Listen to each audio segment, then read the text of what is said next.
Now to the AFC Championship game. So both Ben Roethlisberger, Tom Brady got there with underwhelming performances. Roethlisberger didn't score a touchdown. Meanwhile, Brady tied his season total with 2 interceptions and has his lowest completion percentage in a postseason game. Stephen A., did the Steelers beat the Pats in Foxborough? I'm rolling with the Steelers to win the AFC Championship game in Foxborough, that was Massachusetts. Your heart or your head? It's both, damn it. It's both. I'm rolling right now. We're going to roll with that. I'm rolling with the Steelers. Now, obviously, I'm not enamored with what I saw last night. 4 trips into the red zone, couldn't get it into the end zone, even though there were about 6 drives that Big Ben Roethlisberger got them in position for a field goal. I give him credit for that.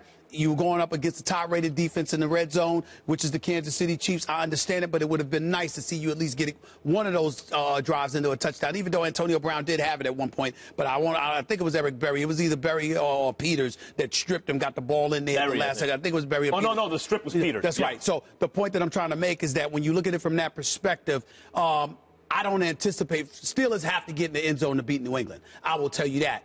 As it pertains to Tom Brady, I'm not really going to knock him, but so much against Houston. You're going against a guy in Bill O'Brien who's incredibly familiar with what New England does, knows what Josh McDaniels and Bill Belichick likes to do because he used to work there himself.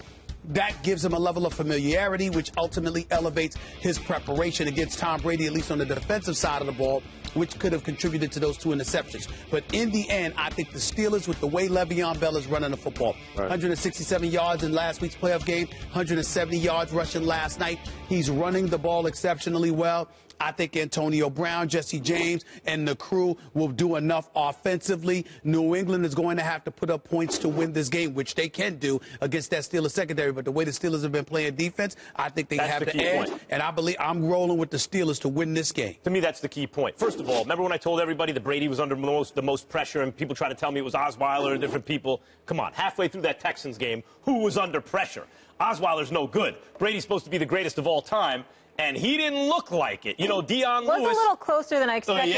Halfway through the game. Yeah. That said, Brady, who clearly was not at his best, that was not the best Brady you've ever seen, against an elite defense, still was the quarterback of a team that hung a 30 spot on that defense. So a lot of that is Belichick, and that's why the Patriots are favored constantly. Tomlin's a great coach. Belichick is the best coach, right? So you always think he's going to put his team in the best position to win. The Patriots are usually the best team. And I was wrong when I said I'll take Seattle over the Falcons on my gut. I think they have the kind of character to overcome the Falcons because the Falcons showed character right back, and maybe that'll be the case here. I like the Steelers, not only because I think there's more pressure on New England, not only because I think Tom Brady has looked better than I've seen him recently, but that Steelers defense since like week 11 has been an elite NFL defense. And even as you saw against Kansas City, they didn't score a single time in the red zone that wasn't a field goal. It's all kicking field goals. They still managed to win the game. I expect them to play better than that at Foxborough, and I think the Steelers upset the Patriots. I'm shocked you're both going Steelers. And I'm going Pittsburgh as well. Okay. I said it on my radio show last night. The thing about Pittsburgh is Le'Veon Bell, Antonio Brown, but more importantly, this is a game that we know Ben will elevate his game because it's more of a one-on-one battle between he and Tom Brady. He's a guy that takes that to heart. Now, he hasn't played well in the playoffs. Out of all the 4 quarterbacks, he's probably played the worst. And that's no slight on Ben because there are some great quarterbacks playing at this particular point. But as far as their offense is concerned, it's not so much about the 3-headed monsters. You mentioned it. Jesse James is playing well. Their other receivers are elevating their game. And I think when you look at the defense of the New England Patriots, down the middle of the football field has always been a problem.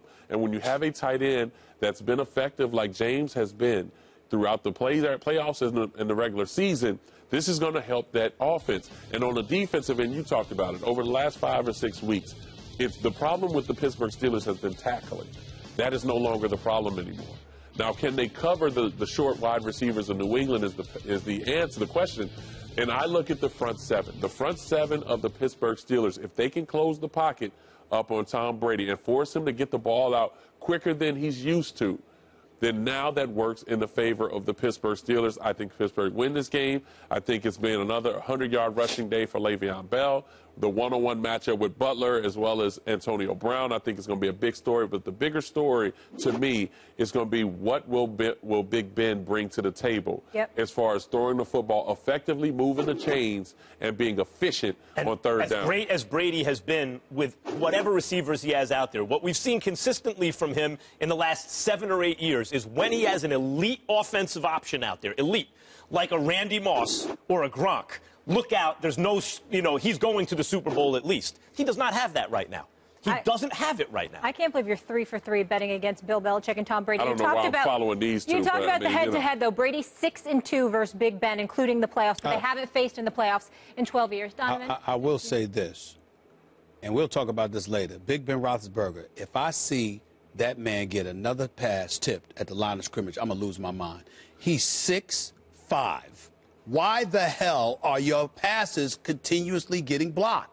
That was 7 points ago again, getting the ball tipped. Why, Donovan? I mean, it's starting to get on my nerves. Low carriage, just low carriage. You're playing 6'5", but you're really playing 6'2". Well, he better do something about it, because he can't afford that against New England. Let's leave it there. New England favored by 6. Donovan, good to see you. We will see you later in the week.